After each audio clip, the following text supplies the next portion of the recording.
Hi everybody, this is Mike here, hope you're doing well. I'm a composer and guitarist and samplist from London. Today I'm going to be taking you through the process of recording, editing and scripting a Kontakt instrument from scratch. I've had a few requests as to what my process is, how I go about things, so I thought it'd be great just to sort of document it really and sort of talk along the way about what I think is really important about creating a virtual instrument.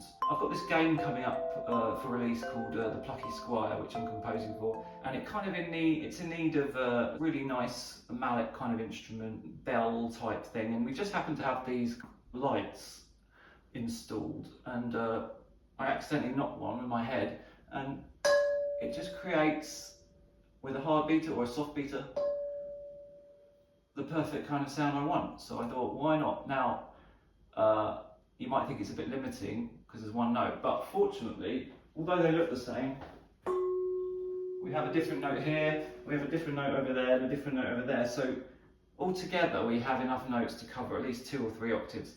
So I think this is going to make a fantastic instrument. I'm going to guide you through the process. Unfortunately, kitchens, they're a bit loud. We've got fridge noise, so we're going to use RX to sort of get rid of the background noise, and then we're going to put it into Logic, edit the audio.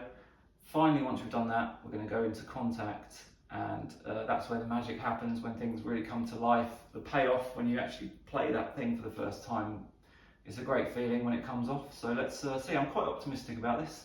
So I hope you enjoy, and let's get going. I'm going to start recording. So my plan for each light is to record 3 layers of velocity, quiet, medium and loud, and for each layer I'm going to record 7 separate notes, and there's going to be a soft beater version and a hard beater version, and the same for each light. So I've hit record. I'm going to start with the quiet layer. That wasn't quite enough, so sometimes you just have to get the feel of what is quiet, medium and loud. It's not that much dynamic range, so I'm going to really just touch it.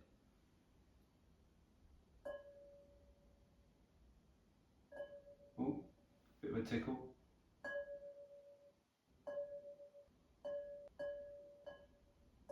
One more for luck. Too loud. Oh yeah, I like it really soft. Too loud. Okay, so I've done quiet, medium and loud. I'm going to do the same with this, and I'm going to do the same for all of them. I've done a few more than I needed to do because it's always good to have some spare, and that's what I'm going to talk about, is like the differences between the sampled notes. For me is really important.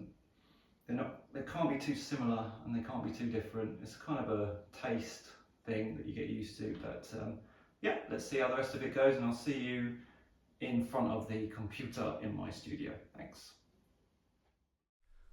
Hi there, so we're in my studio with Logic open, and I've imported all the samples I've made.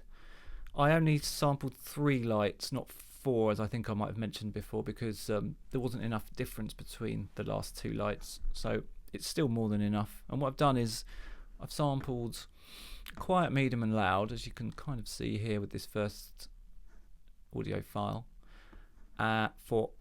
This is the first light, hard beater, soft beater, and then the next 2 are for the next light, hard beater, soft beater, and the last one's all connected. I could just divide it.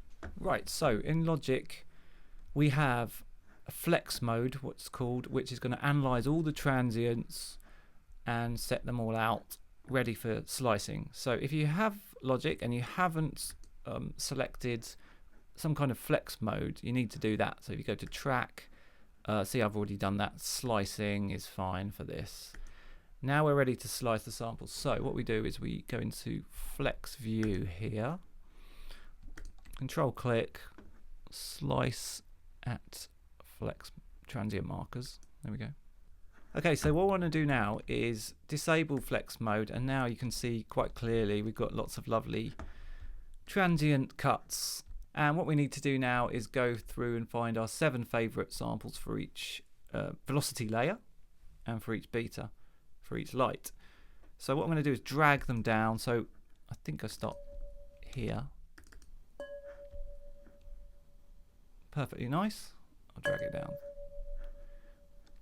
This is too loud. I think I started the thing too loud. So what I did is I went and started again. So that's much nicer. Bit clumsy. Bit loud. Perfect. So you can see my process. I'm just sort of picking out. I always do more than 7, more than my target sample, because you know, you're going to be editing and you're going to be selecting your favorite things, and that's the beauty of it. It's that they've got to be similar enough to work together, but different enough to give some variety. If they're too different, it's going to be jerky, it's going to feel unnatural, or the same, it's going to be machine gunny and repetitive. So this is what I'm going to do now. I'm going to do this for all of them, and I'll get back to you shortly. Right then, so as you can see, I've created another track with 7 of each velocity layers, quiet, medium and loud, and you can see they're arranged in nice groups. The above track is just all the remains, unused notes, which I could go back and use if I need, but I probably won't. As you can see here at the beginning of each of the lights, the 3 lights we can have there, one there and there, we have separate files, which as I said before, there's quite a lot of background noise in houses and kitchens, anywhere really that isn't a sealed off chamber. So here, as you can hear, there's a little bit of hiss, a bit of hum, a bit of whatever. Isotope RX is great for just getting rid of this. So what I'm going to do is actually just check, because I've just realised that I don't know what notes these are, and whether they're actually in tune in the typical fashion. So I presume when they manufactured these lights, they weren't that concerned about that. So what I've got is a tuner here. You can do this later on in Kontakt, but it's just always a bit easier to do, I think, in your DAW, such as Logic. And if I just play one of these notes, maybe the loudest one, so it's a bit clearer. Okay, so you can see here we have below a D. We're going to need to bring these up. So we've got quiet, medium and loud for each beta, and what I'm going to do is just fine tune, bring up, I'm guessing about 20. Let's have a look. Uh-oh, that was very wrong. Can't be 50, can it? No. 34? Yeah, as long as it's about right. There we go. So that one's a D. I think I remember this one's like a more of an F sharp.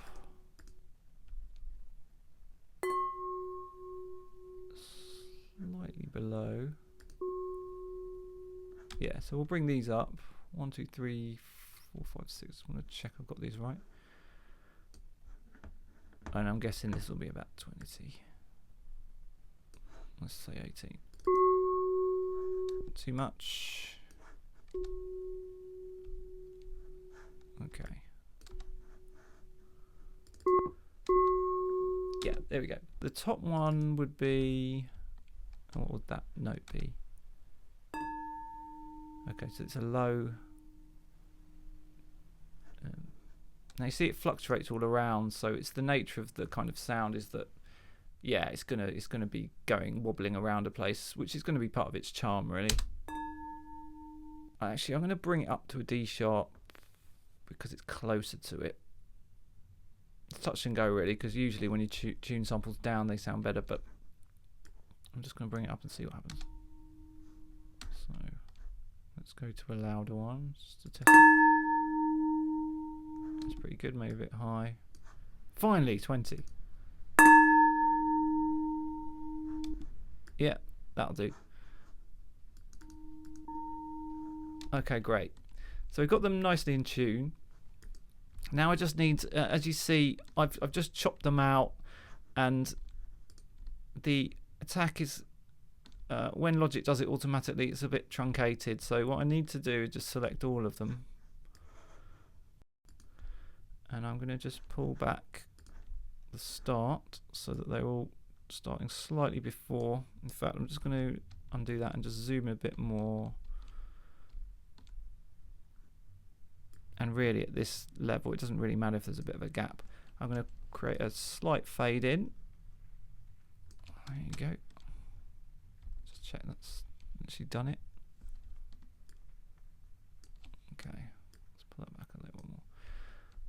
Now for the fade outs, this is a slightly more time consuming because as you can see that the audio regions are slightly different in length. So if you did a big fade out here like that, it would actually go right into the start of the sample for a shorter one.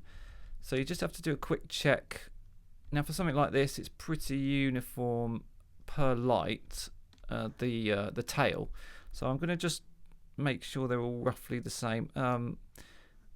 See, that one's way too long. That one's a bit long. They're okay. Make sure they're separated as well. It's very important because otherwise they'll start crossfading with each other. So we just need to pull these apart. And what I'm going to do is then apply a general fade out and slightly curve it that way. That's what I usually do. And I'm going to slightly pull it back because it was catching the next transient sometimes. So I just made sure that.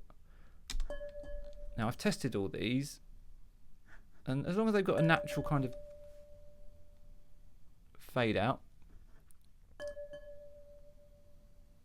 that's sounding pretty good to me, apart from the background noise, which usually a lot of people start with that, but it's just the way I work. It's just that I can't wait to chop up the samples, and then I go and batch edit them all, noise reduce them all afterwards, which I'll show you in a bit. So I'm going to carry on as I've just done for the two remaining lights. Right, so I've done all that. I've put the tails on. Everything's looking good, as you can see. I'll get rid of the tuner. So now what we just need to do before we export them all is name the files.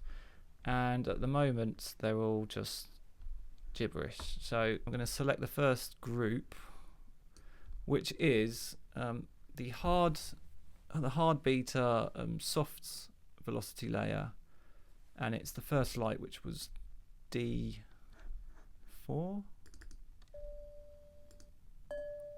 That's a D4, isn't it? I could be mistaken. Anyway, so what we're going to do is we're going to name it so that it can go into Kontakt and be imported automatically. As I will show you, you can do a nice automatic import which maps things out, so you don't have to spend ages just putting things on the right keys. So I'm going to right click that, rename regions. I've got all 7, so I'm going to put kitchen lights. I'm just going to put KL underscore. I'm going to put hard beta, hard.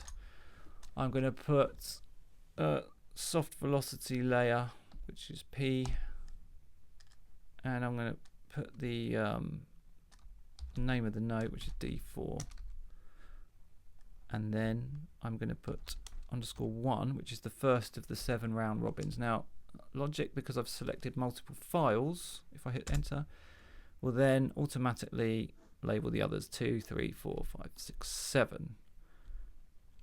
There we go. So I'm going to do the same for all of them. Right, so I've done all that. I've named all the files. So now the easy bit is just to export them.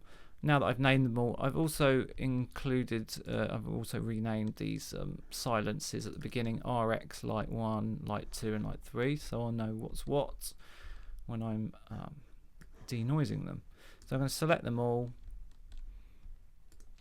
Again, slightly different for every door, but this is export as audio files. So region name should be there, and then it's just going to name everything by the region. I don't think we need that custom. Let's export them all. There we go.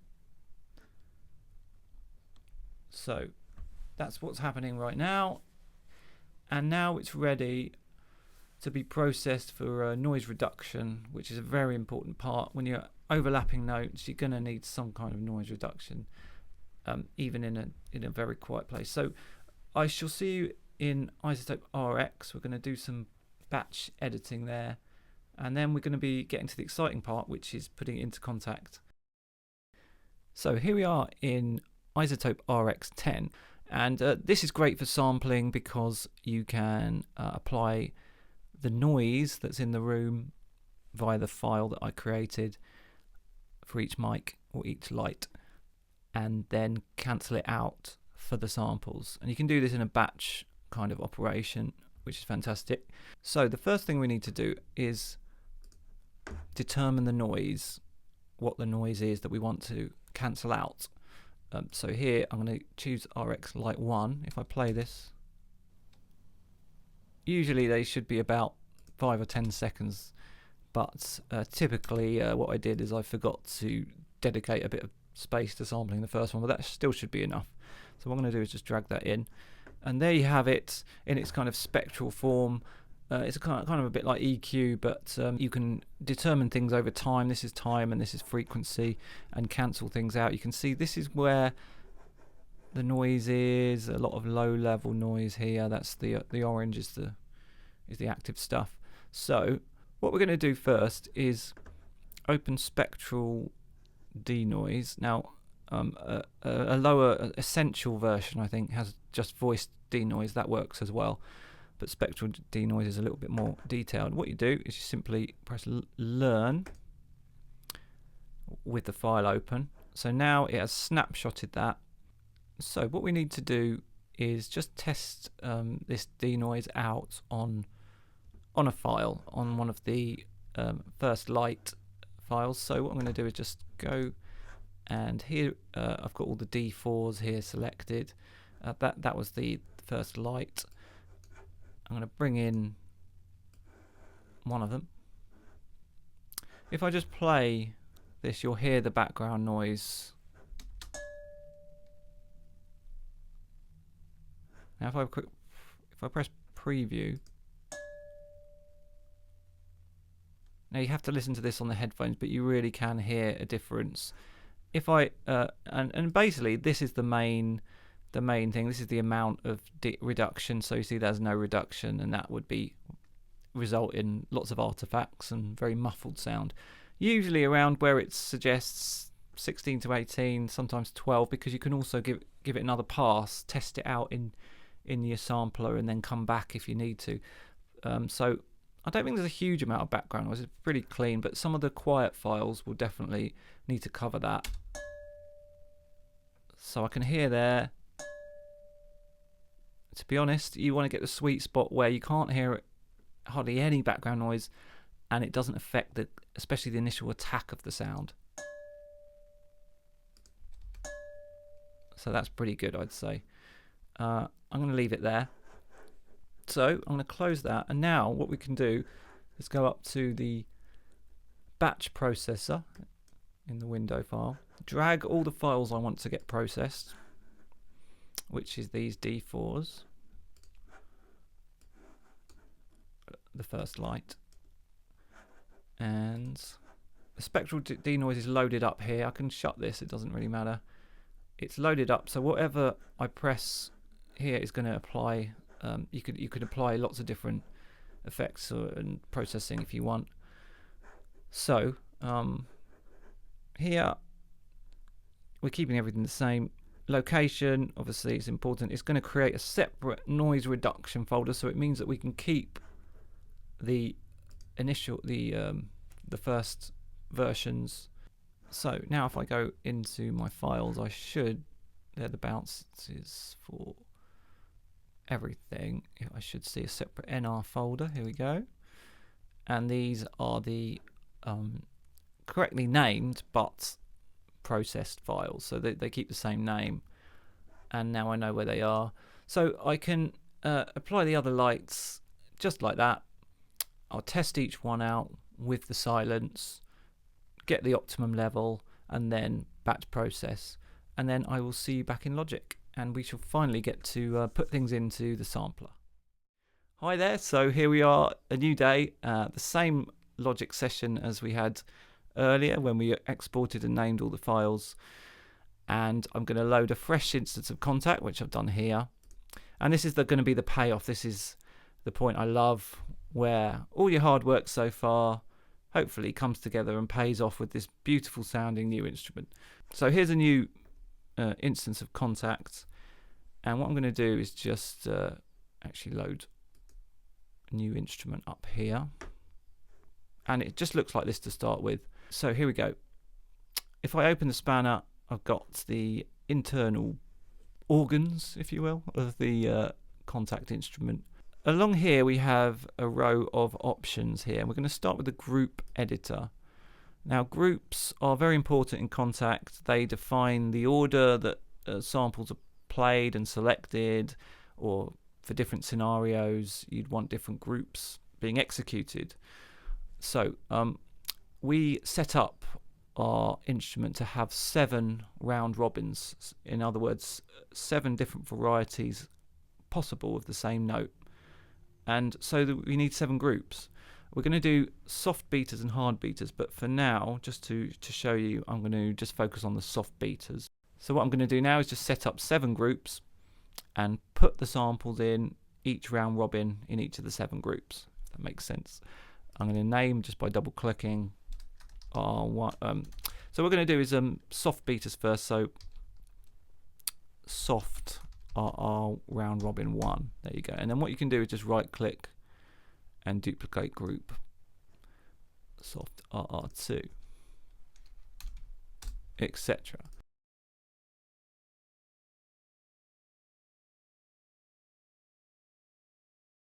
So we just want to make sure edit all groups is off, because otherwise it will apply changes to all groups. We've got a round robin 1 selected. We're going to go to the mapping editor. Just to quickly say, mapping editor is where we map out the samples. Wave editor is where we can go into each sample and make adjustments on a per sample basis. Script editor is for scripting, which I will need to do a little bit of, and I might explain a little bit, but like I say in this video, I'm going to skip out that. So let's get down to it. I'm just going to zoom in a little bit more. Now what I can do is go to my files. It should be in bounces in the noise reduction folder, and what I want is just all of the first round robins, which is basically everything suffixed with a 1. So what I can do is just bring that up in my Mac file finder. Okay, so we've got all the files suffixed with a 1 here, but what we need to also do is just select to start with 1 velocity layer. You can see how we've got softs and hards and all the velocity layers. So what I just need to do is press this plus button here, add another option.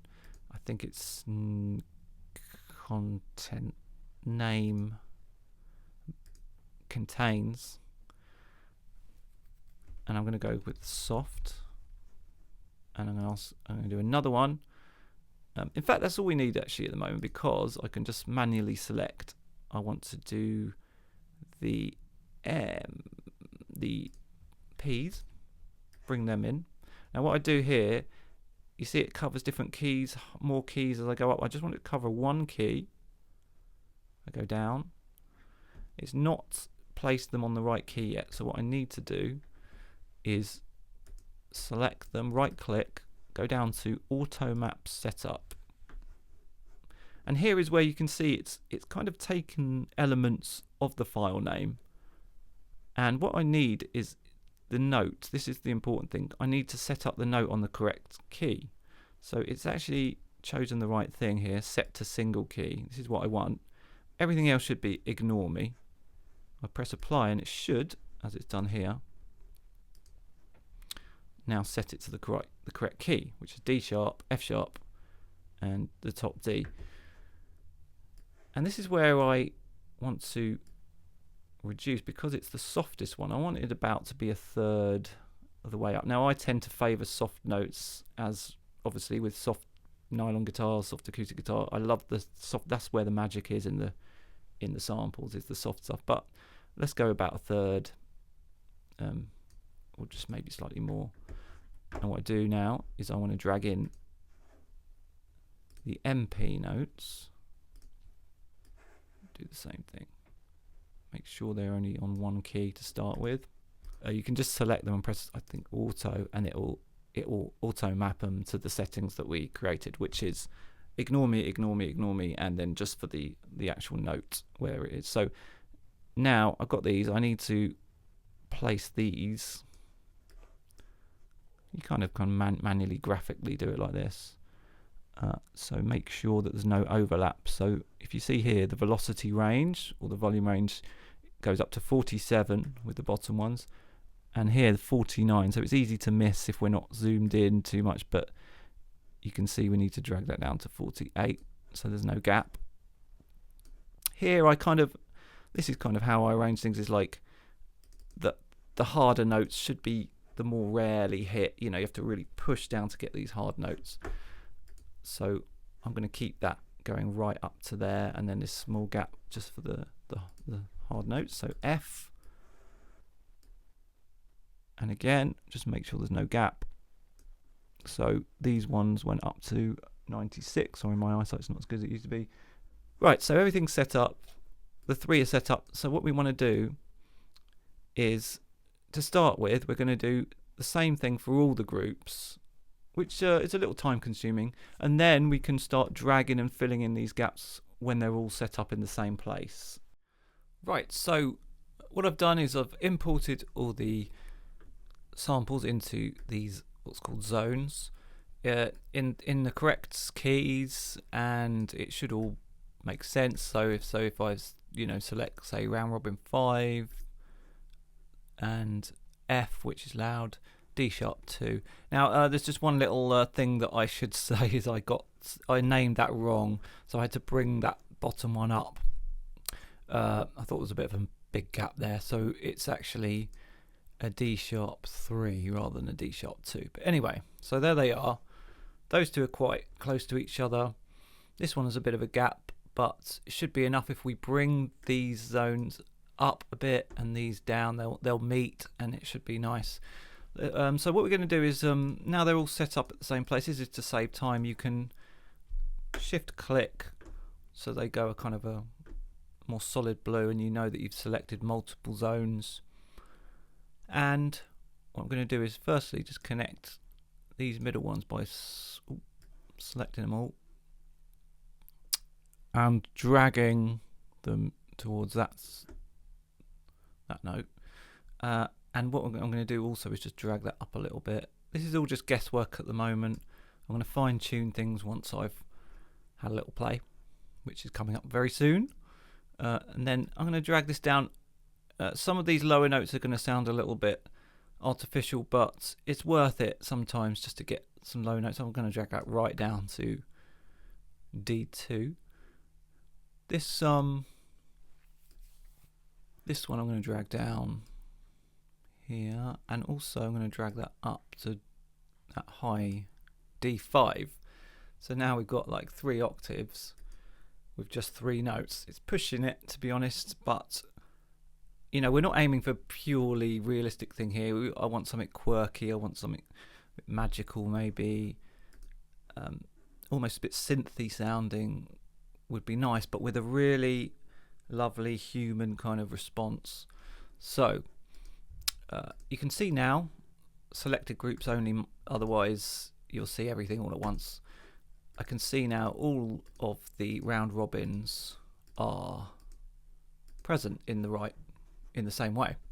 So if I play a note,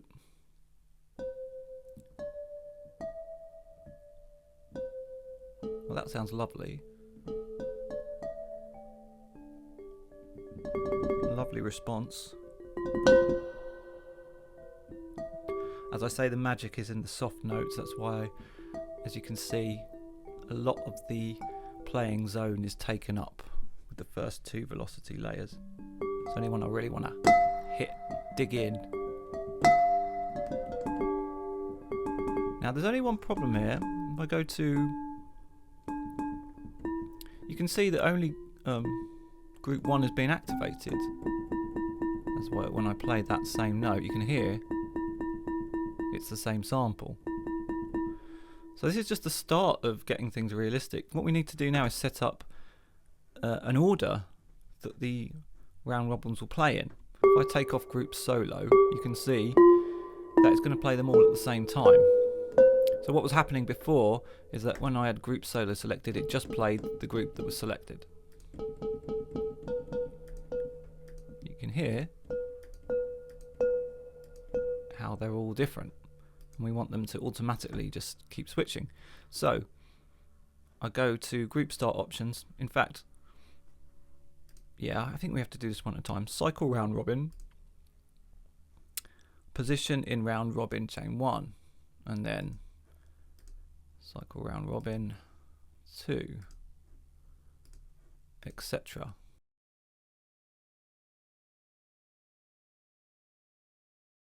Now, when I play, nothing happens because I've got group solo down, so I'll take group solo off. And you can see it's switching round robins. So now when I play a single note, now the reason I select 7 is because you do start to hear the pattern. But say, you know, if I'm playing 3 notes, it's going to play a different one every time. Oh yeah, a little cheat here. I've got a little bit of reverb loaded up as I was anticipating playing it. Just a Valhalla vintage verb. You know, I could turn that up even more and just have a lovely. What I'm doing now is playing with the sustain pedal as well. Oh, I love those high notes. Very clear. So actually dragging these samples upwards really has helped give it the higher notes this kind of xylophone quality.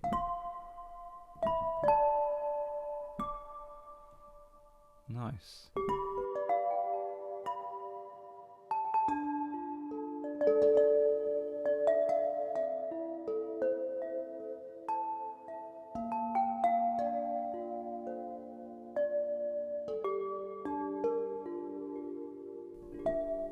Lovely. So there we go. That's great results for this soft beta section. So what I'm going to do now is go and create the hard beta groups, which is going to be the same thing, so I can actually duplicate a lot of what I've done and come back with a bit of wallpaper maybe and a switch to switch between the hard and soft betas. So I'll see you in a bit, and yeah, really pleased. Great. Right, well here we are. As you can see, I've done a touch of graphic design and put in some controls via some scripting. We have soft and hard beta, and then an attack knob, a release knob, and a touch of reverb just to set a nice bit of atmosphere. Now here's the soft beta. It's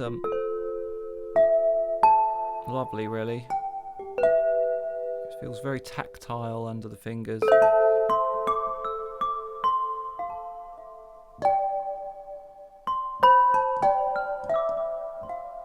But the hard beta I love, actually. It's got some lovely clear attack. So I can't stop playing it. So this is the great thing about virtual instruments, when they really feel great under your fingers, they sort of very quickly hypnotize you and get you creating, which is the main point, I think. So there you go. I hope you've enjoyed this as much as I have had making it, and I'll definitely be using this in the Plucky Squire and other projects, and you are most welcome to download this from this video or on my website, where you can find other free instruments as well as my MG guitars, and as long as you've got a full version of Kontakt, that's what you need.